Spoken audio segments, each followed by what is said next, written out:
It seems the Diddy scandal could well be the grand revelation that exposes the titans we've revered, including Dwyane Wade.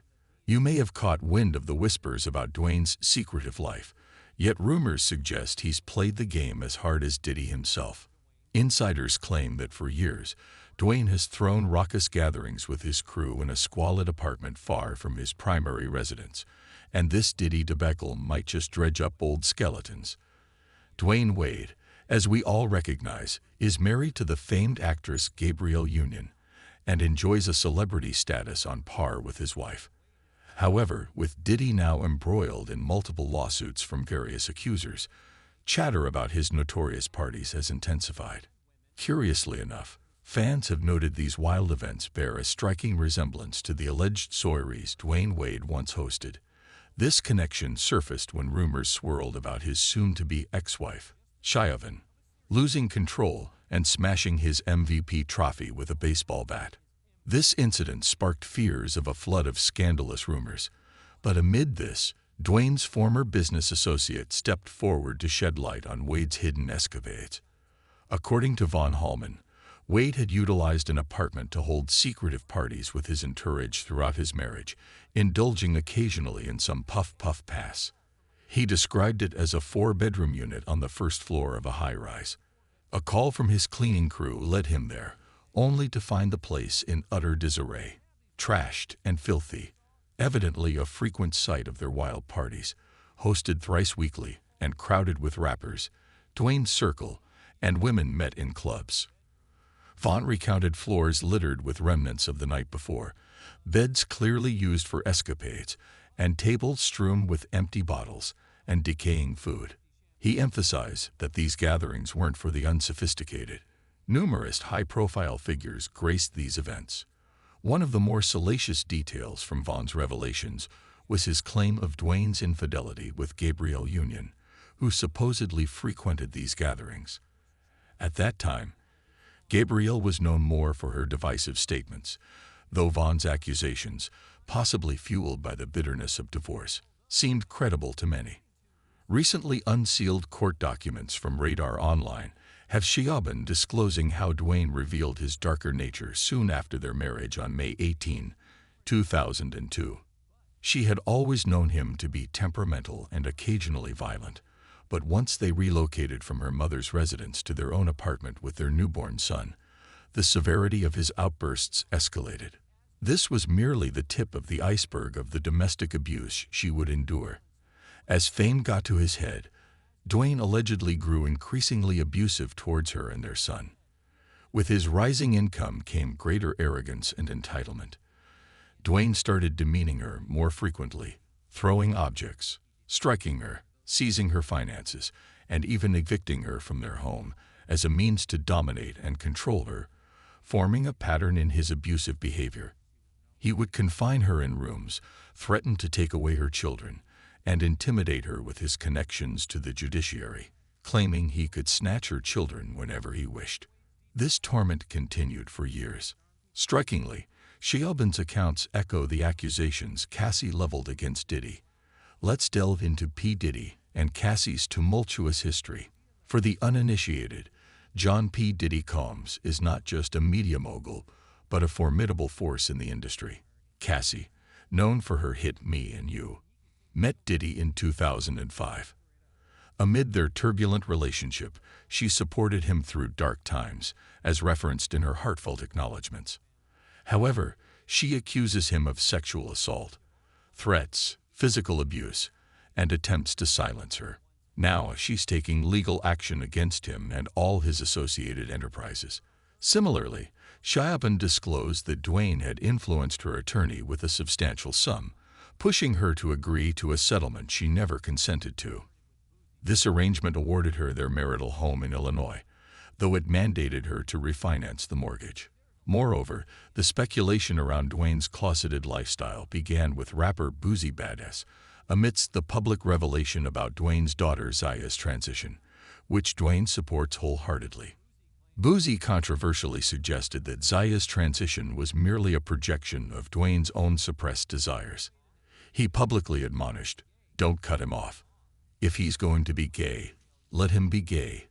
But don't cut him off. Don't dress him as a woman. Dwyane openly declared on the Ellen DeGeneres show his and Gabrielle Union's pride in being parents to a child in the LGBTQ+ community and their commitment as allies. In response to Boosie's inflammatory remarks, which caught many off guard, he clarified during an Instagram Live that his comments were not an attack on gay individuals, stating he harbored no prejudice against them, having gay employees and family members. Yet he stood by his initial statement, asserting, "I got to say something about this, bro. Dwyane Wade, you gone too far, dog. That is a male, a 12-year-old. At 12, they don't even know what their next meal will be. They don't have things figured out yet.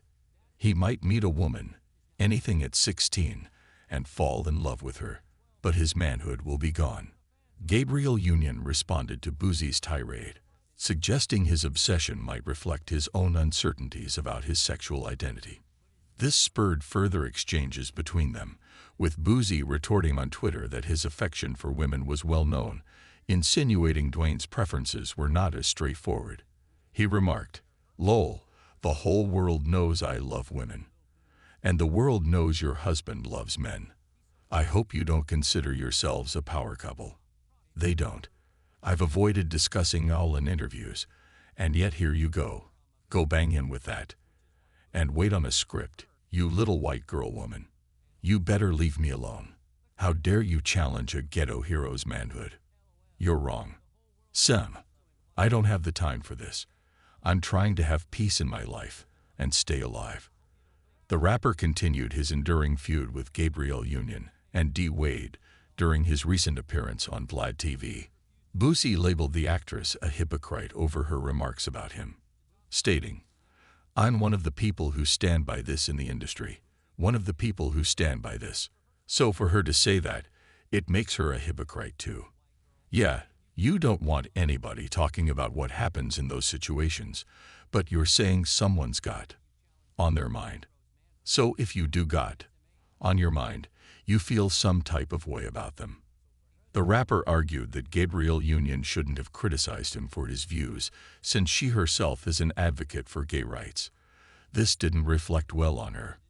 Some fans suggest it's quite possible for Dwyane to be on the DL, noting that he once admitted in a 2021 interview with I Am Athlete that he used to dress in girls' clothing when he was younger. He shared, "A 3-year-old, like I said, when me and my wife looked at each other, right? And the reason we looked at each other is because of this. You know, as kids, I used to put on heels. I used to do all those things. I tried to put on whatever my sisters wore. Whatever my sisters did, I tried to do those things." He also hinted that he had to relocate because his family wouldn't have been accepted in his hometown. While Wade grew up in Chicago and spent 15 seasons with the Heat, his family moved to California after he left the NBA in 2019. In an interview, Wayne remarked, "That's another reason why I don't live in that state. A lot of people don't know that. I have to make decisions for my family, not just personal individual decisions.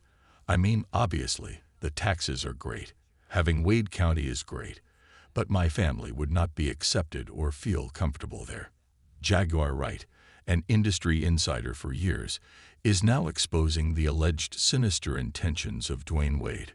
She claims that the entertainment industry elites have been pushing a transgender agenda and speculates that Wade and his wife might be using their daughter as a stepping stone to climb the industry ladder. According to Jaguar, Wade has supposedly secured a substantial contract with Disney thanks to his transgender daughter. The real mom who wants her children to have a fair chance at making their own decisions, while you and your "I want to be a husband" convince your child that they need to get the whole trans thing going on now so they can get a Disney contract. And we all know what Disney does to children. Imagine what they do to trans kids. Oh, I don't want to imagine. That's where you want to send your child. This echoes the sentiments expressed by Wade's ex-wife, Siobhan Vones Wade, who claimed that Dwyane Wade was exploiting their child's name and gender transition for financial gain through partnerships, notably with Disney. She voiced concerns that her ex-husband was coercing their child into these changes to capitalize on corporate offers. Fawn, who met Wade in Atlanta, alleged that the former NBA player boasted about the substantial earnings linked to Zaya's name and gender issues. It said that Wade had the unilateral power to change Zaya's legal name without her mother's consent, and Sayavan was merely notified as a courtesy. But the intrigue deepens. Jaguar has suggested that Dwyane has long been on the DL and had intimate liaisons with Diddy.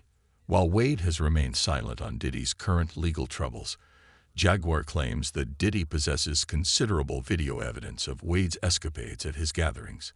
I think he's a swish. I think he's a Lucy. Okay, you think he's Lucy. Okay, that be.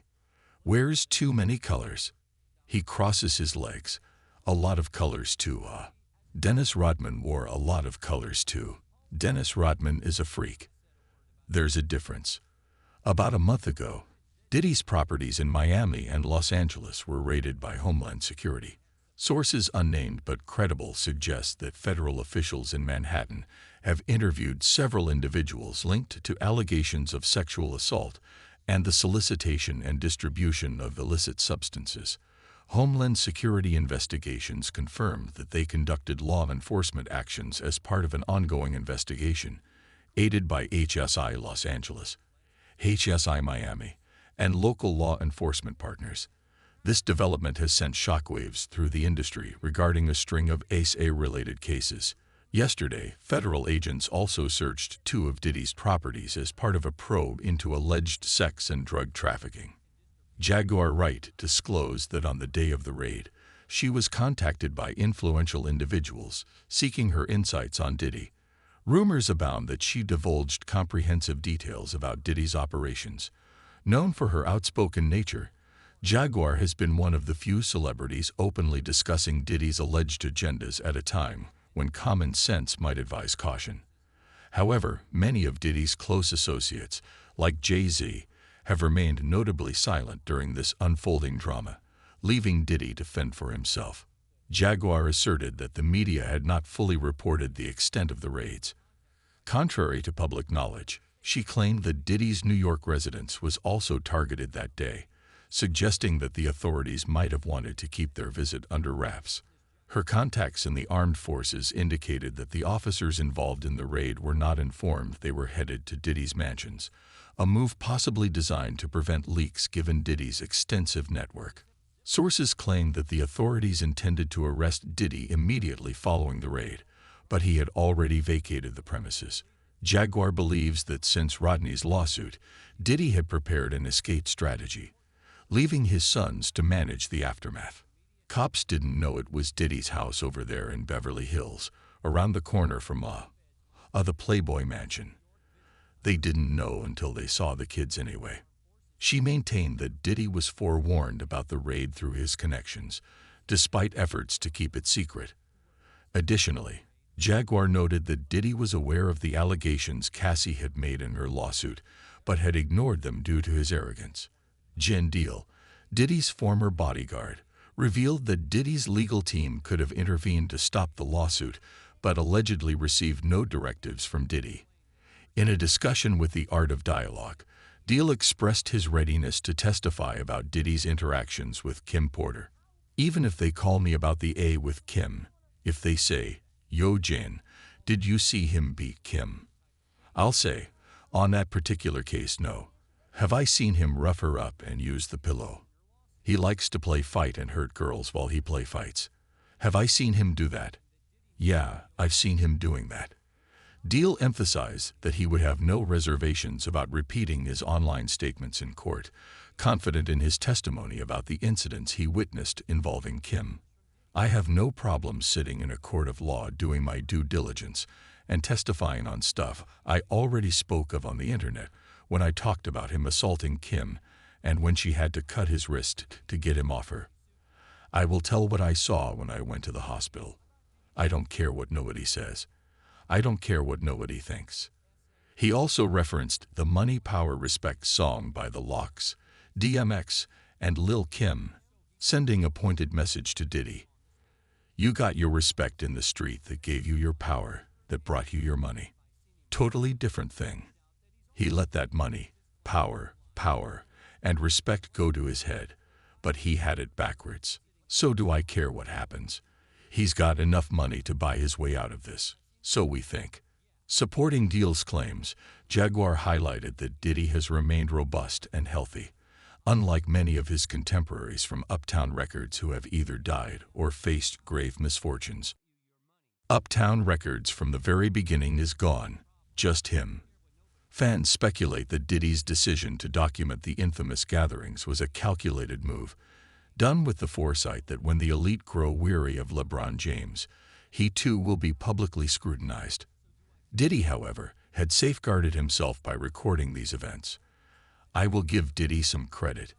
He was smart enough to cover himself by filming these freak-offs. Why? Because he knew what he was doing was wrong. But Diddy was thinking, if I go down, I'm not going down by myself. That wraps up today's coverage. We hope you enjoyed this video, and if you did, please like and subscribe for more hot takes on your favorite celebrities.